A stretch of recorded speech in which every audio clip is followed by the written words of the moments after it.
Salutare, dragi prieteni! Am revenit cu un nou video cu și despre Dacia 1300. Și ca de fiecare dată, tot pe fugă și în criză de timp.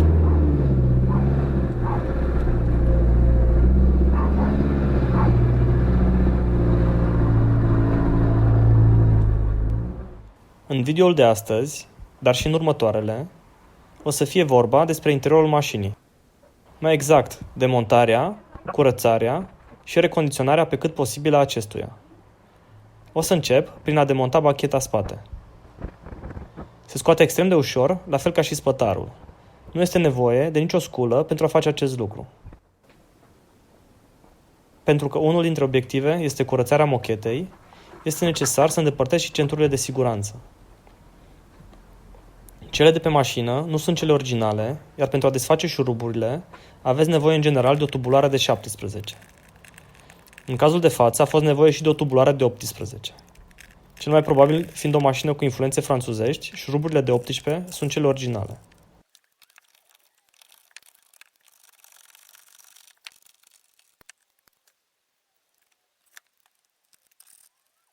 După ce am îndepărtat centurile de siguranță, urmează la rând husele de pe scaunele față. În acel moment, speram ca singurul defect la scaunele față să fie această ruptură.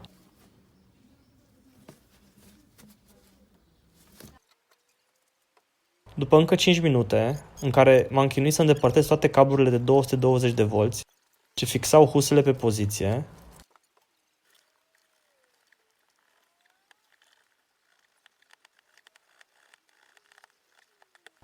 am reușit, într-un final, să le scot.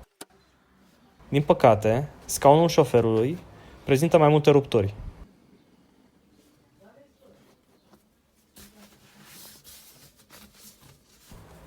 Partea bună o constituie totuși faptul că scaunul pasagerului pare să fie într-o stare mult mai bună.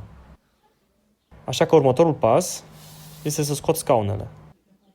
Pentru a demonta scaunul, trebuie să-l tragem în față și să desfacem două șuruburi cu cap în cruce ce fixează șinele de podea. Cel din dreapta nu este cel original, fiind nevoie de o cheie de 10 pentru a-l desface.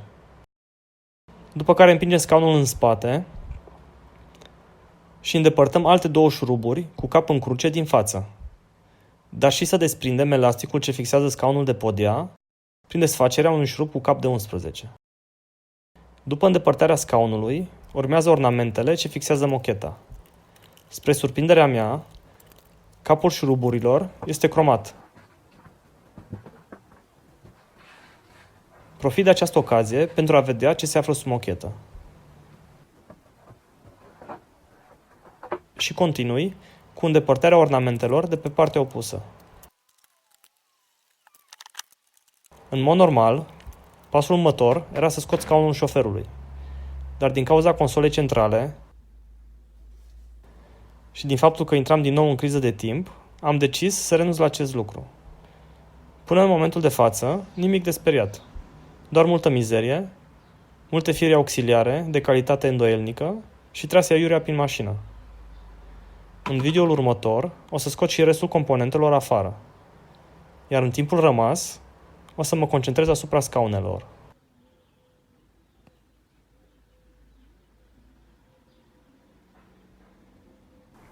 Scaunul din dreapta are o mică ruptură, dar nimic de speriat.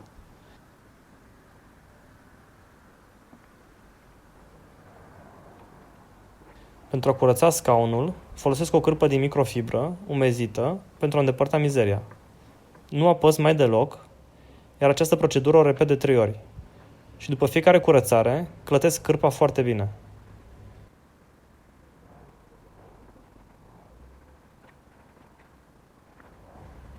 După care, mai curăț încă o dată cu o soluție pentru materiale textile.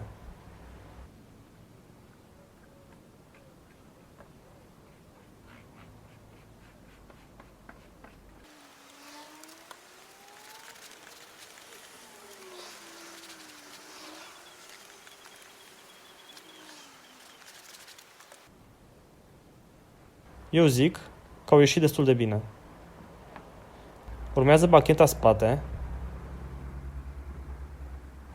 și repet aceeași procedură.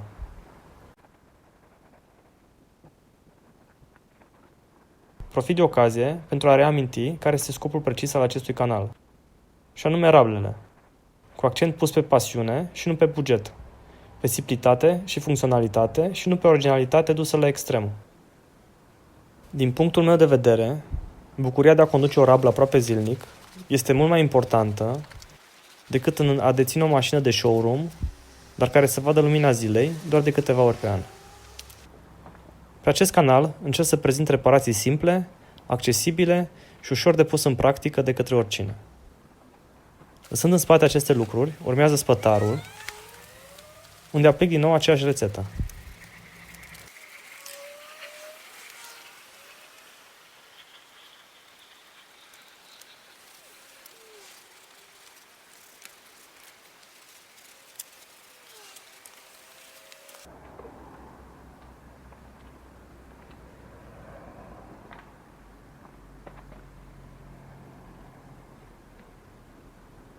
Sunt tare curios să aflu părerea voastră despre scaune și dacă considerați că scaunul șoferului mai poate fi salvat.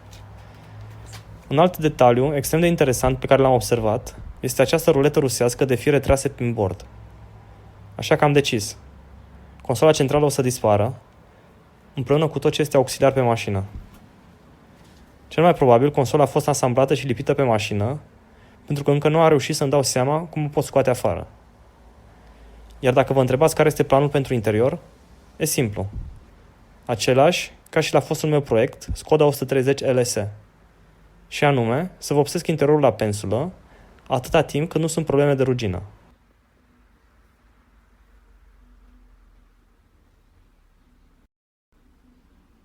Se poate observa că mașina nu este la prima tentativă de revopsire a interiorului.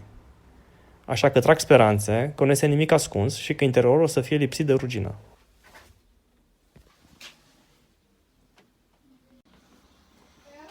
Din cauza lipsei de spațiu, am decis să pun scaunele înapoi pe poziție, mai ales că bancheta și spătarul se scot extrem de ușor. Iar scaunul pasagerului este pus doar de formă, nemai fiind fixat în podea.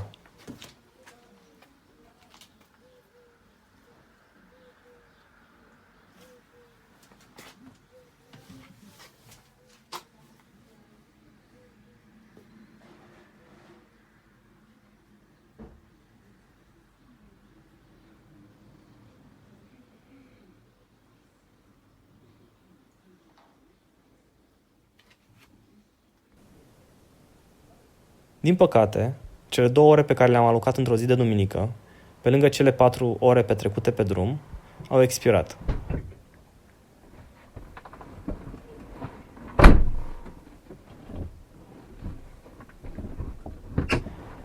Cel mai probabil, din cauza oboselii, am uitat că Dacia nu se pornește la fel ca o Skoda.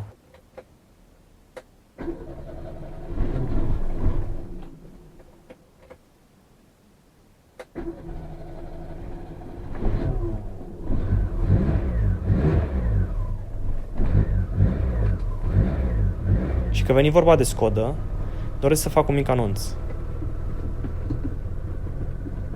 În perioada 19-21 iulie la Sibiu, mai exact la Ogna Sibiului, o să aibă loc întâlnirea internațională Skoda Transilvania, ediția 3-a, la care și-au anunțat prezența peste 60 de mașini. Multe dintre acestea fiind din țări precum Cehia, Slovacia, Ungaria, Bulgaria și așa mai departe. Orice iubitor de rable este binevenit și așteptat la eveniment. O să atașez în descrierea acestui video un link cu evenimentul Skoda Transilvania de anul trecut.